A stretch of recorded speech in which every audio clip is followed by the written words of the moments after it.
Yo, what's up? So, in today's video, I'm just going to be going over some games I was playing today in class with no audio, because that's how we roll. Anyways, it was just a couple of games, 4 or 5 games in the ladder against level 13 and level 12 people, of course. So I hopped into the first game. I actually thought I was going to win this one, but I ended up losing terribly. Level 10, don't be fooled by that. Okay, so starting out the game puts out Dark Prince in the back, and I just play skeletons. I didn't play skeletons to fight the Dark Prince. If I knew they was going to place Dark Prince, I would have saved them so I could put them towards the top of the arena right here. And so he places the Lumberjack behind the Dark Prince. I placed the Ice Golem a little too low and a little late, partially due to my ping, but I probably could have placed it higher and the Lumberjack would have been kited anyways. And because of that, he gets like 1,000 damage on my tower, which is not good, and I'm super low on elixir too. His deck is super heavy, and I missed the Ice Golem. I don't think that was ping, I think that was just me being bad. He has mini P.E.K.K.A. and P.E.K.K.A., which is kind of crazy. Here's the thing, though, that my Ice Golem is already placed, so I kind of just have to shoot down the P.E.K.K.A. with Musketeer and Skeletons, and of course, you love him, you love to see him, Wizard, he's always there. So what I do is I leave the Musketeer on the side of the tower so it deals with the Wizard, and the P.E.K.K.A. kites to the other side of the tower, other side of the map I mean. The Wizard gets 2 hits on my tower, but that's better than having the whole HP of the Wizard being used on attacking my tower. So this is an easy fix. We just log the Dark Prince. My log is a bit under leveled. I'm pretty sure that I would have killed the P.E.K.K.A. But it doesn't matter anyways because Dark Prince got my tower. And right now I'm just so low on elixir because I didn't defend it correctly. And yeah, he gets my tower. He gets 3 crown because of that.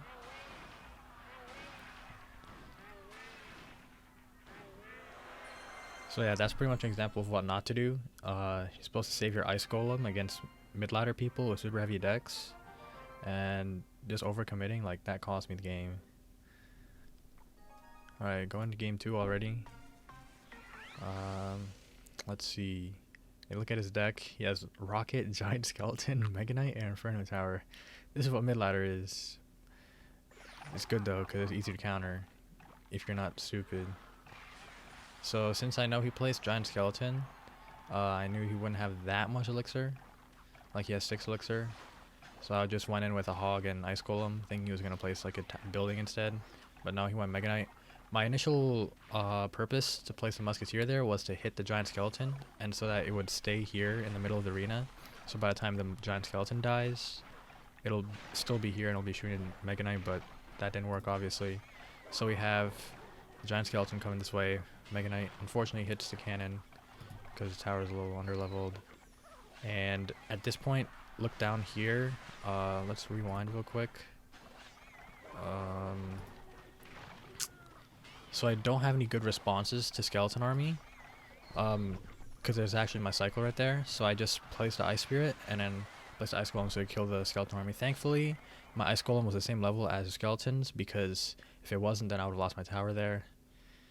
So yeah, a lot of 2.6 in mid ladder is just level interactions. You kind of have to have max cards in order to succeed, especially with this Elixir Collector right here.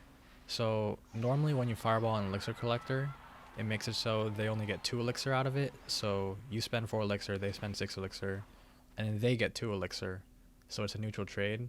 But because my fireball is level 11 and his collector is level 13, I spend 4, he spends 6, and he actually gets 3 elixir from the collector, which means that it's 1 elixir for free for him. But that's better than just leaving it, because an elixir collector normally gets 8 if you don't do anything to it. So basically what's going on here is, I don't know if it's a good way to explain it, but when an elixir collector is placed, you get 8 elixir out of it, and you pay 6 elixir, so that's a positive 2 trade for the enemy.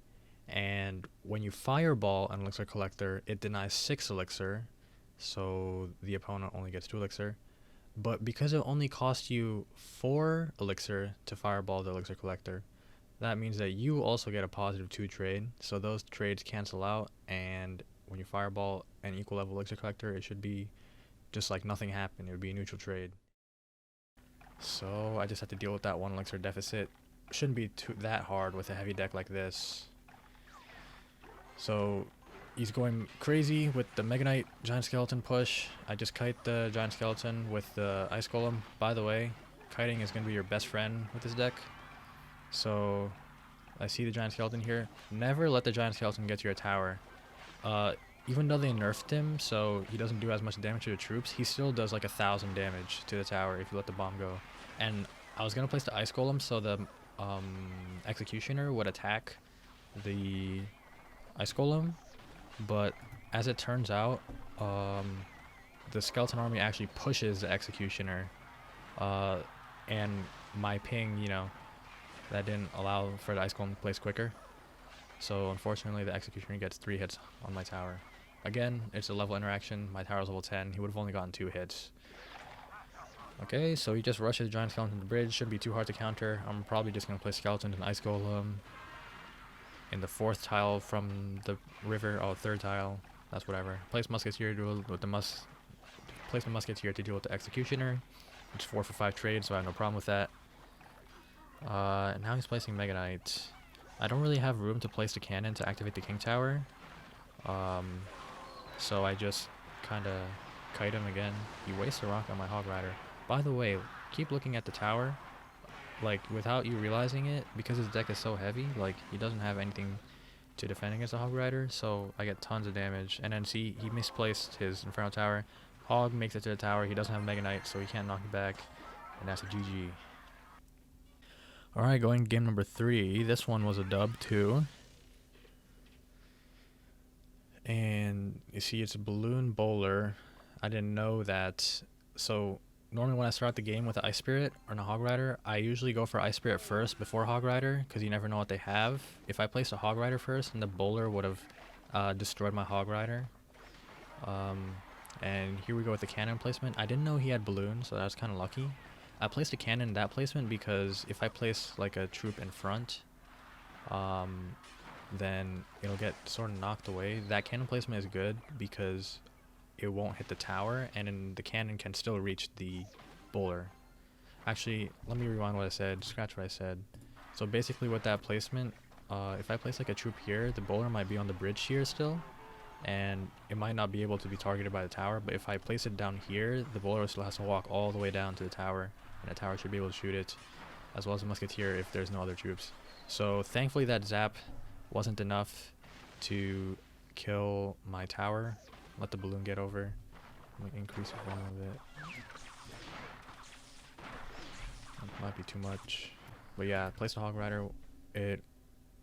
Let's rewind the interaction again.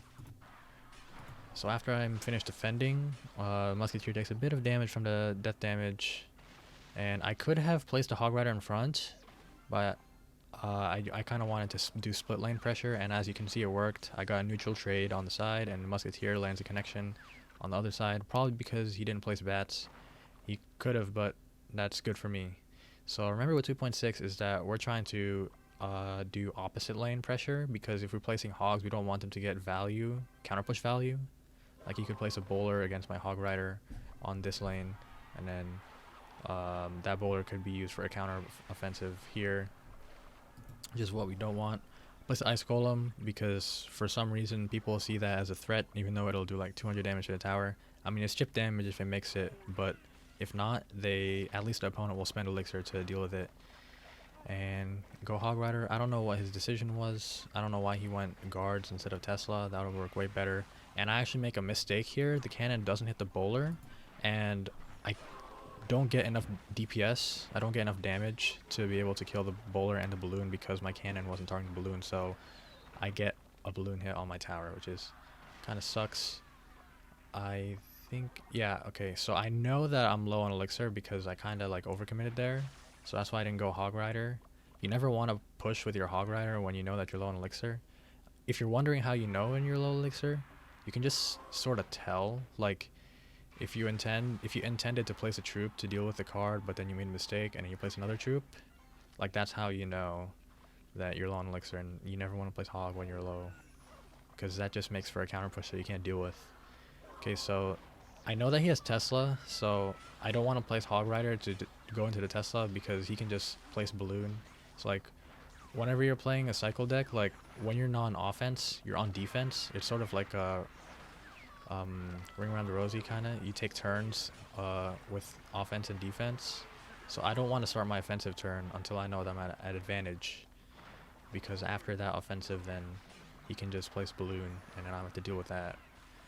So he goes in for a Balloon with his counter push. I did a really bad fireball there. Thankfully, it didn't cost me the tower. When you fireball the Balloon, you want to look at the shadow, because the shadow for any air troop is the it box. And you want to knock it back. The Hog Rider successfully makes it to the other tower because he misplaces Tesla. Mid-ladder players aren't really that good. Like, that thing is like once in a blue moon, like missing a building in high ladder. So this is one of the cannon placements. I placed it high because my tower's at 285, so I want to do everything in my power to make sure that the balloon stays as far away from the tower, because that death damage, well, I'm pretty sure it'll kill my tower. So I placed a Ice Golem and a Hog Rider. Fortunately, the Hog Rider jumps ahead, which kind of sucks, but he plays the guards anyway, so we would have made it. And I know he was probably going to place a balloon or something, so I wanted to place a cannon so I can kill the bowler and still have a cannon left over. It's like 1 HP, but whatever. So my Hog Rider made it to the other side. He played stuff too late. I can log, and I win. That was really stressful. GG. Okay. Next game. This guy is playing some sort of Hog Wizard deck. I'm gonna place Ice Spirit at the bridge, of course. That's always a solid opening. This guy, I can tell, is not good because who places the Hog Rider in the center? I meant to place it, the Ice Golem on the other side of the map, because then the Rage would have been moved over to the other side, so the Hog Rider wouldn't be affected by the Rage.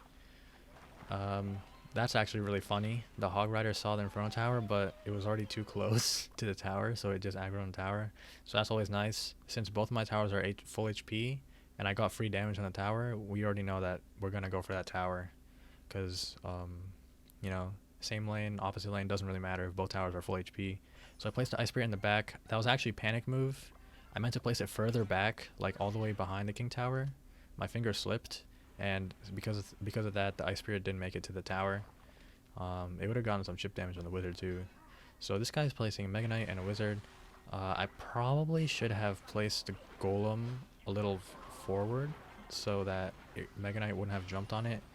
By the way, when you're trying to kite Mega Knight, try to make sure that you place your Golem before it jumps, like in the range where Mega Knight doesn't jump, because that jump does double the damage, and that's like, nah, you don't want to deal with that. Okay, this was a really terrible play. He was I overcommitted kinda, and I spent all the troops that I had on defense. This is a really terrible cannon. You want to place the cannon 4 tiles down and then 3 from here so that this tower will attack, but I didn't do that, so that Rage Hog Rider got tons of damage. And he's BMing, of course, but don't let that discourage you. That only makes me want to try harder. Okay, so since my tower's low, and then I know he has Inferno Tower and Mega Knight, I don't want to go Hog, obviously. So I just want Musketeer in the back so I could cycle and, like, you know, gather some elixir. He spent Mega Knight. If we take a look back here, I wouldn't know this at the time, but he kind of, like, overcommitted. He placed a Mega Knight down so he wouldn't have elixir for here, the Inferno Tower, so he only had Electro Wizard. So that's always nice. Since we're getting damage on the other tower, we can go opposite lane safely. And this is just a whole lot of mess. There's a Musketeer. It looks like a mess, but the key is to just keep your Musketeer alive. See that Musketeer did so much damage per second. And then that was an overcommitment Wizard. Like, he just placed a Wizard at the bridge. Classic mid-ladder move. But when they do just randomly commit on the bridge and then get instantly countered, that's when you go for Hog Rider. I mean, that doesn't really happen in high ladder, but, you know, when you're trying to win, you take whatever you can get in this hellish world of mid ladder. And so This one, I knew it was all or nothing at this point because he could just zap cycle, so I placed Fireball and Log. If the Hog Rider didn't kill the tower, then I've lost. But we go back here. Shoot. I would have been able to Fireball the tower anyways. My cycle is way faster than his, so he wouldn't have been able to zap. So, there we go. Another game, and I think I have one more game to play. To watch. Yeah, this one's Electro Giant deck.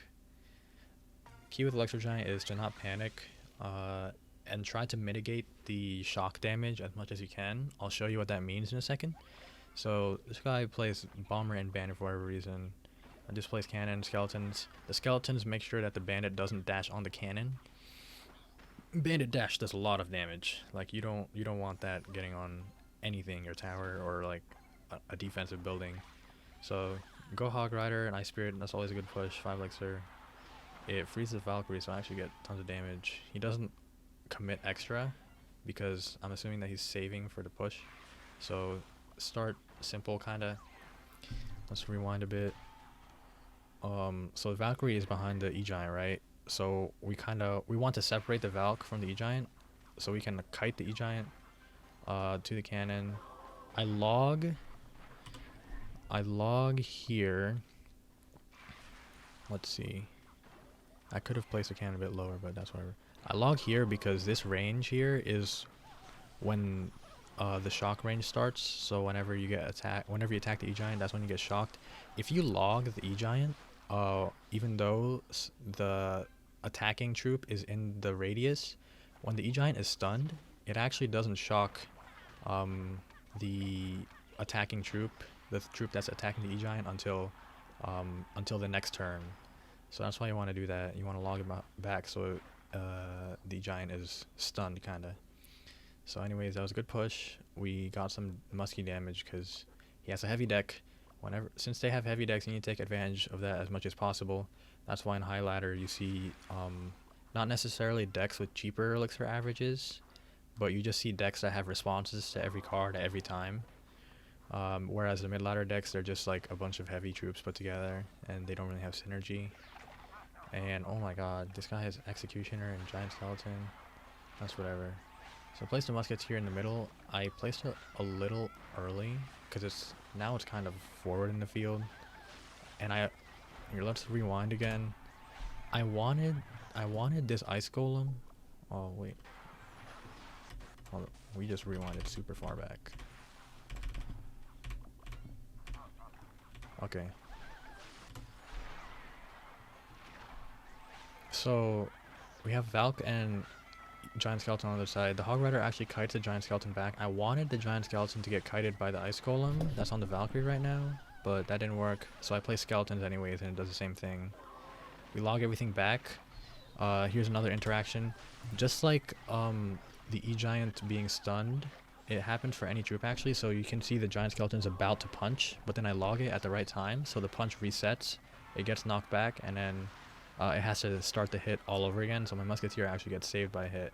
And then this is just really easy. He has no response for my Hog Rider, no building or anything, so it just gets one hit and kills a tower. And yeah, so concluding the video, pretty much all I have to say is level up your Musketeer as high as you can, because that's literally your only defensive card. And Ice Golem as well.